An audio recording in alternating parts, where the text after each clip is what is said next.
সম্মানিত দর্শক শ্রোতা, যে যেখান থেকে আমাদের এই অনুষ্ঠান দেখতে পাচ্ছেন, সকলকে আন্তরিক শুভেচ্ছা এবং মোবারকবাদ। আল্লাহ সুবহানাহু ওয়া তাআলা পবিত্র কোরআনে কারিমের সূরা বাকারার 155 নম্বর আয়াতে ইরশাদ করেন, ওয়ালা নাবলুওয়ান্নাকুম বিশাইইম মিনাল খাউফি ওয়াল জু' ওয়া নাকসিম মিনাল আমওয়ালি ওয়াল আনফুসি ওয়াস সামারাত। আল্লাহ পাক মুমিনদেরকে 5টি বিষয় পরীক্ষা করবেন। এই আয়াতে কারিমায় রব্বুল আলামিন সে 5টি বিষয়কে উল্লেখ করেছেন। আমরা গত পর্বে এই 5টি বিষয়ের প্রথম বিষয়ের উপরে আলোচনা করেছি। আজ আমরা এর দ্বিতীয় বিষয়টা, আল্লাহ সুবহানাহু ওয়া তাআলা জু, এই আয়াতের ভিতরে জু শব্দটা উল্লেখ করেছেন, যা দ্বারা আল্লাহ ক্ষুধাকে বুঝিয়েছেন। আল্লাহ পাক যে 5টি বিষয় বান্দাকে পরীক্ষা করবেন, তার মধ্যে প্রথম বিষয়টি ছিল খৌফ, ভয় ভীতি দিয়ে, যে ভয় ভীতি বর্তমান পৃথিবীতে বিরাজমান। 2 নম্বর বিষয়টা আল্লাহ উল্লেখ করেছেন জো, অর্থাৎ ক্ষুধা। পৃথিবীর মানুষ ক্ষুধাকে অবশ্যই ভয় পায়। আল্লাহ রাব্বুল আলামিন কোরআনে কারিমের 106 নম্বর সূরা কুরাইশের ভিতরে আল্লাহ বলেন, ফালিয়াবুদু রাব্ব হাযাল বাইত। সুতরাং ওহারা এই গৃহের মালিকের ইবাদত করুক। তা দ্বারা কি ফল হবে? আল্লাযী আতআমাহুম মিন জু', আল্লাহ তাদেরকে ক্ষুধার কষ্ট দূর করেছেন, অর্থাৎ তাদেরকে খাদ্য দিয়েছেন। আতআমু, ক্ষুধার জঠর যারা আল্লাহ নিবারণ করেছেন তাদের। এবং আল্লাহ বলেছেন ওয়া আমানাহুম, আমি তাদেরকে নিরাপত্তা দিয়েছি মিন খাউফ, সমস্ত প্রকারের ভয় ভীতি থেকে। সূরা বাকারার এই আয়াতে কারিমা প্রথম বিষয়টা এবং 2 নম্বর যে বিষয়টার সাথে সূরা কুরাইশের 3 নম্বর এবং 4 নম্বর আয়াতের সাথে সম্পর্ক আছে। আল্লাহ পাক বলেছেন এর দ্বারা আমাদের শিক্ষা যে এই ক্ষুধার কষ্ট এবং ভয় ভীতি থেকে নিরাপত্তা লাভ করার একটাই পথ, যা হলো আল্লাহর গোলামি। সুবহানাল্লাহ। আল্লাহ পাক ওয়াদা দিয়েছেন আল্লাহর ঘরের ইবাদত, আল্লাহর ঘর কাবা ঘর, এই কাবা ঘরের মালিকের ইবাদত, এই মালিকের গোলামি। ফালিয়াবুদু রাব্ব হাযাল বাইত। কাবা ঘরের রব দ্বারা আল্লাহ রাব্বুল আলামিনের পরিচয়টা আরো বেশি স্পষ্ট করে তুলে ধরেছেন আল্লাহ সুবহানাহু ওয়া তাআলা আয়াতের মাধ্যমে। এখানে মালিকের ইবাদত, এই ঘরের ইবাদত নয়। আল্লাহ সুবহানাহু ওয়া তাআলা মানুষকে এই পৃথিবীতে পাঠিয়ে তার পর্যাপ্ত পরিমাণ রিজিক আল্লাহ রাব্বুল আলামিন দান করেছেন। এ ব্যাপারে আল্লাহ সুবহানাহু ওয়া তাআলা কোরআনে কারিমের সূরা বাকারা 3 নম্বর রুকুর 22 নম্বর আয়াতে কারিমায় আল্লাহ সুবহানাহু ওয়া তাআলা ইরশাদ করেন, আল্লাযী জাআলা লাকুমুল আরদা ফিরাশা ওয়াস সামাআ বিনাআ ওয়া আনজালা মিনাস সামাই মাআন ফাআখরাজা বিহি মিনাস সামারাতি রিজকাল লাকুম ফালা তাজআলু লিল্লাহি আনদাদা ওয়া আনতুম তা'লামুন। আল্লাহ রাব্বুল আলামিন এই জমিনকে বান্দার জন্য বিছানা স্বরূপ বানিয়েছেন এবং আসমানকে ছাদ বানিয়েছেন। ও আনজালা মিনাস সামাই মাআন, এবং এই আসমান থেকে তিনি বৃষ্টির মাধ্যমে রহমতের বারিধারা বৃষ্টি বর্ষণ করে বান্দার রিজিকের ফায়সালা করেছেন। ও আনজালা মিনাস সামাই মাআন ফাআখরাজা বিহি মিনাস সামারাতি রিজকাল লাকুম। আল্লাহ সুবহানাহু ওয়া তাআলা বলেন, আসমান থেকে বৃষ্টির মাধ্যমে বান্দার জন্য জমিন থেকে ফসল উৎপাদন করে তাদের রিজিকের ব্যবস্থা করেছেন। সুবহানাল্লাহ। এরপর আল্লাহ সুবহানাহু ওয়া তাআলা বলতেছেন, ফালা তাজআলু লিল্লাহি আনদাদা ওয়া আনতুম তা'লামুন। তোমরা জেনে শুনে কখনো কাউকে, পৃথিবীর কোনো ব্যক্তিকে, কোনো বস্তুকে আল্লাহর সমকক্ষ দাঁড় করায়ও না।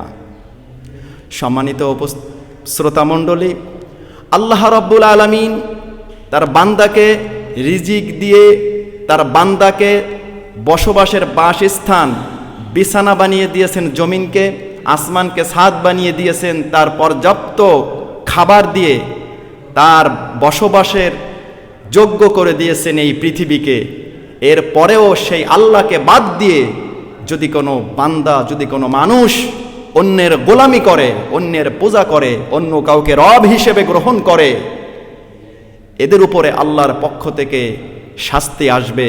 অবশ্যই তারা বিভিন্ন পর্যায়ে আযাবের সম্মুখীন হবে। যেমন আজ পৃথিবীর দিকে তাকান, আজ পৃথিবীতে বিশেষ করে আফ্রিকা থেকে পঙ্গপাল নামক এক প্রকারের আল্লাহ পাকের বাহিনী, পঙ্গপাল, যেটা সারা বিশ্বকে আতঙ্কিত করে দিচ্ছে। ঠিক করোনা ভাইরাস যেমনিভাবে মানুষকে এই মুহূর্তে একেবারে স্তব্ধ করে দিয়েছে, আতঙ্কিত করে দিয়েছে, হতাশাগ্রস্ত করে দিয়েছে, তদ্রূপ এর পরবর্তীতে আসছে পঙ্গপাল। দেখেন আল্লাহ রাব্বুল আলামিনের কোরআনে কারিমের আয়াতের সাথে কত মিল। আল্লাহ যে 5টি বিষয় বলেছেন, প্রথম বলেছেন খৌফ, এর সঙ্গে করোনা ভাইরাসের মিল আছে, অবশ্যই মিল আছে। এই ভয়ভীতি দিয়ে আল্লাহ পরীক্ষা করবেন মুমিনদেরকে। আর যারা আল্লাহকে বাদ দিয়ে অন্যের গোলামি করবে, অর্থাৎ যারা জালেম, পৃথিবীতে সবচেয়ে বড় জালেম ওই ব্যক্তি যে আল্লাহর সাথে শিরিক করে। নাউজুবিল্লাহি মিন যালিক। আল্লাহ রাব্বুল আলামিন ওই সমস্ত জালেমদেরকে উদ্দেশ্য করে সূরা হজে আল্লাহ রাব্বুল আলামিন বলেন, ইয়া আইয়ুহান নাসু দুরিবা মাসালুন ফাসতামিউ লাহু।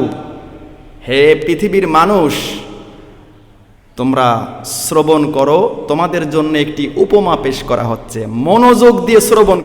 আল্লাহ সুবহানাহু ওয়া তাআলা সূরা হজের ৭৩ নম্বর আয়াতে কারিমায় আল্লাহ রাব্বুল আলামিন চমৎকার দৃষ্টান্ত দিয়েছেন। আল্লাহ সুবহানাহু ওয়া তাআলা বলেন, ইয়া আইয়ুহান নাস যুরিবা মাসালুন ফাসতামিউ লাহু। হে বিশ্ব মানবতা, হে মানব সকল, তোমাদের জন্য একটি উপমা দেওয়া হলো, যা তোমরা মনোযোগ সহকারে শ্রবণ করো। ইন্নাল্লাযীনা তাদউনা মিন দুনিল্লাহি লা ইয়াখলুকু যুবাবাও ওয়া লা ইয়াজতামাউ লাহু।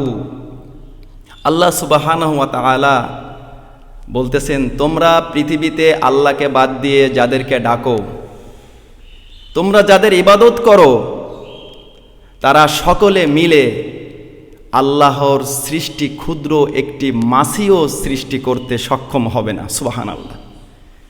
এর দ্বারা আল্লাহ সুবহানাহু ওয়া তাআলা বান্দাদেরকে, মানুষকে বোঝাচ্ছেন যে পৃথিবীর মানুষ আল্লাহকে বাদ দিয়ে অন্যকে ডাকে, তাদেরকে নিয়ে একত্রিত হয়েও তোমরা আল্লাহর সৃষ্টি সামান্য ক্ষুদ্র একটা মাছি তৈরি করতে পারবে না, তোমরা ব্যর্থ হবে। এরপরেও তোমরা কিভাবে আল্লাহকে বাদ দিয়ে অন্যকে ডাকো? আর এই মাছি, আয়াতের শেষে আল্লাহ রাব্বুল আলামিন বলেন, এই মাছি যদি তোমাদের মাছ থেকে কোনো খাবার ছিনিয়ে নিয়ে যায়, যেমন দেখেন আমরা যখন খাবার খেতে বসি, বিভিন্ন ফল, বিশেষ করে দেখুন আম এবং কাঁঠাল, এটা যখন খাবারের জন্য যখন পেশ করা হয়, এর উপরে মাছি এসে বসে। খাবারের উপরে খোলা খাবার থাকলে মাছি বসে। এই খাবার থেকে যে সামান্য খাবার মাছি ছিনিয়ে নিয়ে যায়, এই খাবারটা পৃথিবীর মানুষ, এই সামান্য খাবার যা মাছি নিয়ে যাচ্ছে ছিনিয়ে, পৃথিবীর মানুষ ব্যর্থ। মাছির থেকে সেই খাবারটা রক্ষা করতে পৃথিবীর মানুষ ব্যর্থ, সামান্য মাছির কাছে ব্যর্থ।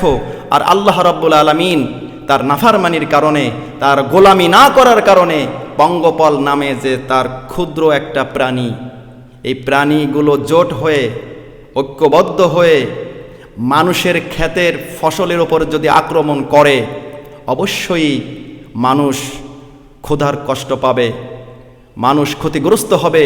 আল্লাহ রাব্বুল আলামিন এই বিষয়টা সূরা বাকারার 155 নম্বর আয়াতের 2 নম্বর বিষয় হিসেবে আল্লাহ উল্লেখ করে বলেন, ওয়াল জু ওয়ালা নাবলুওয়ান্নাকুম, আমি পরীক্ষা করব বিষয় মিনাল খাউফ, ভয় ভীতি দিয়ে। ওয়াল জু 2 নম্বরে আল্লাহ এনেছেন ক্ষুধার কষ্ট। জু দ্বারা আল্লাহ পাক খাদ্য অর্থাৎ ক্ষুধার কষ্টের পরীক্ষার কথা বুঝিয়েছেন এই শব্দ দ্বারা। কোরআনে কারিমে রব্বুল আলামিন সূরা বাকারার 3 নম্বর রুকুর 22 নম্বর আয়াতে আল্লাহ যে ঘোষণাটা দিয়েছেন যে আল্লাহ রব্বুল আলামিন আসমান থেকে বান্দার খাদ্যের ব্যবস্থা করবেন, সতর্ক করে দিয়েছেন, তোমরা কখনো কোনো অবস্থায় জেনে শুনে আল্লাহর সঙ্গে অন্যকে শরিক করবে না। আমরা পৃথিবীর দিকে যদি তাকাই, পৃথিবীর মানুষ আল্লাহকে বাদ দিয়ে, আল্লাহকে যেভাবে ভালোবাসা দরকার, আল্লাহকে যেভাবে আল্লাহর গোলামি করা দরকার, ওইভাবে আজ পৃথিবীর মানুষ মানুষের গোলামি করছে।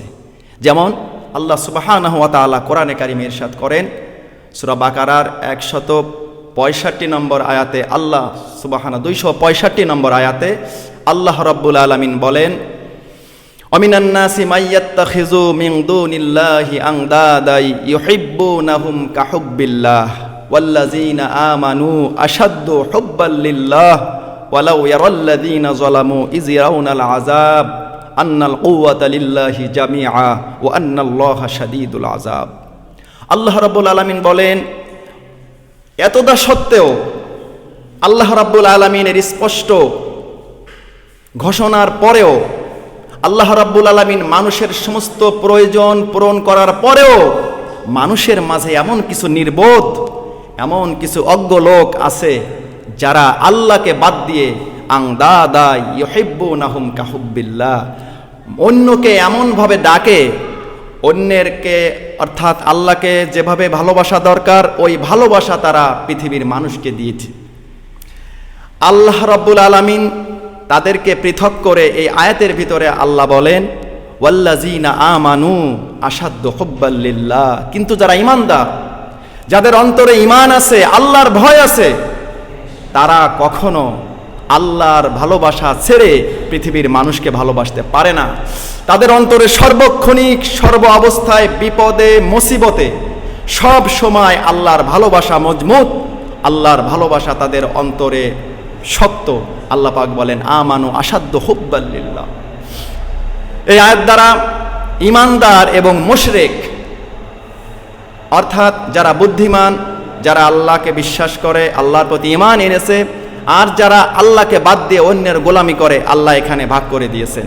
আল্লাহ পাক বলেন, ওয়ালাউ ইয়ারাল্লাযীনা যালামু ইয ইয়ারাউনাল আযাব, জালিমেরা যখন আল্লাহর আযাব প্রত্যক্ষ করবে, এই প্রত্যক্ষ করার পরে তারা যে ভয়টা করবে, আল্লাহকে যেভাবে বুঝবে, তারা যদি ওইভাবে এখন আল্লাহকে, আল্লাহর আযাবটা, আল্লাহর গজবটা বুঝতো, তাহলে তারা জানতো যে আল্লাহর শাস্তি কত বড় কঠিন। ওয়া আন্নাল্লাহা শাদীদুল আযাব। আজ পৃথিবীতে যত আযাব গজব আসতেছে, আমি মনে করি একমাত্র একটা জিনিস, একটা ভুলের কারণে, যা হলো আমরা আল্লাহর গোলামি করছি না। আমাদের ইবাদতের ভিতরেও আমরা ভাগ বসাচ্ছি মানুষকে দেখানোর জন্য, যে ইবাদতটা শুধু হবে আল্লাহর জন্য, যে কোরবানিটা হবে আল্লাহর জন্য, যে দান সদকা ফিতরা যাকাত যা হবে আল্লাহর জন্য, এগুলি মানুষকে দেখানোর জন্য হচ্ছে। এর ভিতরে আমরা শিরিক করতেছি, আমরা অন্যের ভালোবাসা অর্জন করার জন্য দান সদকা করতেছি। আল্লাহ যে কথা বলেছে, আনদাদা ইউহিব্বুনাহুম কাহুব্বিল্লাহ, যেভাবে আল্লাহকে ডাকা দরকার, যেভাবে আল্লাহকে ভালোবাসা দরকার, ওই ভালোবাসা আমরা পৃথিবীর মানুষকে দিয়ে দিয়েছি। আমরা কত ব্যর্থ! আমরা যাদেরকে ডাকতেছি, যাদের গোলামি করতেছি, তারা সকলে একত্রিত হয়েও একটা ক্ষুদ্র মাছির কাছ থেকে খাদ্য আমরা হেফাজত করতে পারতেছি না। মাছি যে সামান্য খাবারটা ছিনিয়ে নিয়ে যায়, আর বিশাল বাহিনী পঙ্গপাল, যেটা আফ্রিকা থেকে শুরু করে ভারত, পাকিস্তান ইতিমধ্যে আক্রমণ করে বসেছে বিভিন্ন ফসলের ওপর, এমনকি গবাদি পশুর খাবার, ঘাস, সবুজ শাকসবজির উপরও তারা আক্রমণ করতেছে। শুধু মানুষের খাবার, শুধু মানুষের খাদ্যের উপরে তারা আক্রমণ করতেছে না, এর দ্বারা পশু পাখিও খাদ্যের কষ্ট অনুভব করতেছে। যেহেতু এটা আল্লাহ রাব্বুল আলামিনের গজব আমি যেটা মনে করি, আর এর একমাত্র কারণ পৃথিবীর মানুষ আল্লাহ রাব্বুল আলামিনের গোলামি না করে বান্দার গোলামি করতেছে। পৃথিবীর মানুষ আল্লাহর কাছে না চেয়ে, যিনি দেওয়ার মালিক, যিনি দিতে পারেন, আল্লাহ রাব্বুল আলামিন যে কত বড় দাতা, কত বড় মহান রিজিক দাতা, এই ব্যাপারে কবি কত সুন্দর করে বলেছেন, দু চোখ জুড়ে স্বপ্ন দিলে, রিজিক দিলে দুনিয়া জুড়ে, দু চোখ জুড়ে স্বপ্ন দিয়ে, রিজিক দিলে দুনিয়া জুড়ে, পাহাড় চিরে ঝরনা ঝরে, পাহাড় চিরে ঝরনা ঝরে, তোমার নিপুণ ইশারায় শুকরিয়া জানাই তোমায়। আলহামদুলিল্লাহ। আমরা যদি আল্লাহর শুকরিয়া আদায় করি, আল্লাহ রাব্বুল আলামিন বলেন লা ইন শাকারতুম লা আযীদান্নাকুম, বান্দা যদি তার নিয়ামতের শুকরিয়া আদায় করে আল্লাহ রিজিককে আরো বেশি বাড়িয়ে দিবে। ওয়ালা ইন কাফারতুম, আর যদি বান্দা এই নিয়ামতের আল্লাহর দেওয়া রিজিকের না শুকর আদায় করে, ইন্না আযাবি লাশাদীদ, অবশ্যই আল্লাহর শাস্তি বড় কঠিন। আজ পৃথিবীতে যে শাস্তি, যে আযাব নেমে এসেছে, কোরআনে কারিমের এই আয়াতের সাথে 100% মিল। অতএব আসুন আমরা সকলে আল্লাহর কোরআনের দিকে, আল্লাহর গোলামের দিকে ফিরে আসি। যদি আজ আমরা করোনা থেকে বাঁচতে চাই, যদি আল্লাহর আযাব, আল্লাহর গজব থেকে বাঁচতে চাই, বিশেষ করে বর্তমানে করোনার পরে 2 নম্বরে যে ভয়টা আমাদের ভিতরে, 2 নম্বরে যে আতঙ্কটা, আমরা যেটা ক্ষতিগ্রস্ত হতে যাচ্ছি, কোরআনে কারিমের সূরা বাকারার 155 নম্বর আয়াতের 2 নম্বর বিষয় যে আল্লাহ পরীক্ষা করবে, জো খোদা দিয়ে খাদ্যের উপরেই এই পঙ্গপালের প্রধান আক্রমণ। যত ক্ষতি করবে এর সবচাইতে বেশি মারাত্মক ক্ষতির সম্মুখীন হবে খাবারের ফসলের উপর, অর্থাৎ মানুষের রিজিকের উপরে। আল্লাহ পাক বলেন আমি তোমাদেরকে এই খাদ্য দিয়ে পরীক্ষা করব। যদি এই পরীক্ষাটা, এই পঙ্গপালটা দুনিয়ায় যেভাবে বিস্তার করতেছে, আমাদের বাংলাদেশেও এইভাবে এটা রূপ ধারণ করে। যদিও টেকনাফে এর কিছু বিস্তার দেখা যাচ্ছে, এটা যদিও পঙ্গপাল নয়, অনেকে বলতেছেন, আমি মনে করি এটা পঙ্গপালেরই একটা অংশ। কারণ এদের উৎপাত, এদের আক্রমণটা পঙ্গপালের ন্যায়। এর কোনো প্রতিষেধক বা এর কোনো প্রতিরোধ ব্যবস্থা মানুষের হাতে নেই আমি মনে করি। একটাই ব্যবস্থা আছে, যা হলো ফালিয়াবুদু রব্বা হাযাল বাইত। আল্লাহ পাক যেভাবে কোরআনে কারিমের সূরা কুরাইশের ভিতরে বলেছে, কাবা ঘরের মালিকের ইবাদত করুক, আল্লাহ তাদের এই পঙ্গপাল নামের সমস্ত প্রকারের বিপদ থেকে, তাদের খাদ্যকে, তাদের রিজিককে আল্লাহ হিফাজত করে তাদেরকে নিরাপত্তা দান করবে। সুবহানাল্লাহ। কোরআন দ্বারা আমরা বুঝলাম পঙ্গপালের কোনো প্রতিষেধক পৃথিবীতে নেই, করোনা ভাইরাসের কোনো প্রতিষেধক পৃথিবীতে নেই। যদি মানুষ গোলামি করে, 5 ওয়াক্ত নামাজ পড়ে, ওযু করে, সমস্ত ভাইরাস তার শরীর থেকে চলে যায়। হাদিস শরীফে যেমনিভাবে বিশ্বনবী সাল্লাল্লাহু আলাইহি সাল্লাম বলেন, দৈনিক 5 ওয়াক্ত সালাতের মাধ্যমে গুনাহ তার শরীর থেকে, তার জীবন থেকে যেমনিভাবে ঝরে যায়, ঠিক তেমনিভাবে সমস্ত ভাইরাস, সমস্ত প্রকারের রোগ থেকে আল্লাহ বান্দাকে হেফাজত করতে পারে তার ইবাদতের মাধ্যমে। আর ইবাদত যদি সঠিকভাবে হয়, আল্লাহর ইবাদতের সাথে যদি কোনো শরিক না থাকে, তাহলে আল্লাহ রাব্বুল আলামিন বলেন ওয়া আতআমাহুম আল্লাযী আতআমাহুম মিন জু, তাদের ক্ষুধার কষ্ট আল্লাহ খাদ্য দিয়ে দূর করে দিয়েছেন।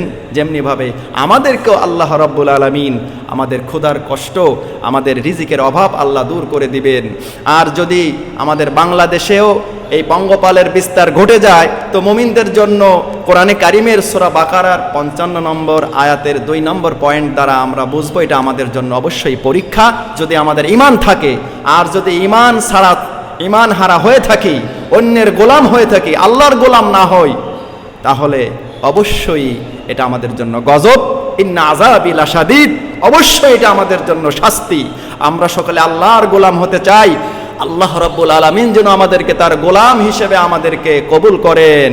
যেমন কবি কত সুন্দর করে বলেছেন, তুমি আসমানে থাকো প্রভু, আমি জমিনে, তবু তোমারি নাম জপি হৃদয় গহীনে। আমি তোমারি গোলাম গো, অন্য কারো না। আমি তোমারি গোলাম গো, অন্য কারো না। আলিমুল গায়ব তুমি, মালিক রব্বানা। আমি তোমারি গোলাম গো, অন্য কারো না। আলিমুল গায়বি তুমি মালিক রব্বানা আল্লাহ আল্লাহ আল্লাহ আল্লাহ আল্লাহ আল্লাহ আল্লাহ আল্লাহ তোমারি রহম ছাড়া বাঁচা বড় দায় প্রতিদিনে প্রতিক্ষণে জড়িয়ে রেখো গো আমায় তোমারি রহম ছাড়া বাঁচা বড় দায় প্রতিদিনে প্রতিক্ষণে জড়িয়ে রেখো গো আমায় ক্ষমা করে দাও শত শত ভুল মাফ করে দাও শত শত ভুল জানা কি অজানা আমি তোমারি গোলাম গো অন্য কারণা আলিমুল গায়বি তুমি মালিক রব্বানা আল্লাহ আল্লাহ আল্লাহ আল্লাহ